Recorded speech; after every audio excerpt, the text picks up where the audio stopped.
This video provides a detailed tutorial on how to use the lock stops. When using the MovNerm system, the lock stops can be enabled from the function menu. When using the Cinenorm system, it can be added and accessed via the menu on the right. To ensure accurate exposure information is displayed on screen, it is essential to select the appropriate camera brand, color gamut, curve and range are set to auto by default. If the monitor is connected to the camera via Wi-Fi for control, it will automatically recognize the corresponding camera brand, color gamut, and curve.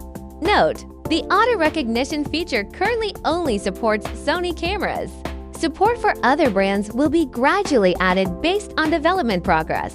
Once the lock stops is activated, different color blocks will appear across various areas of the screen, each corresponding to a specific exposure level indicated at the bottom of the display. By clicking the color adjustment icon, you can customize the colors assigned to any exposure level for improved visibility and evaluation of exposure conditions.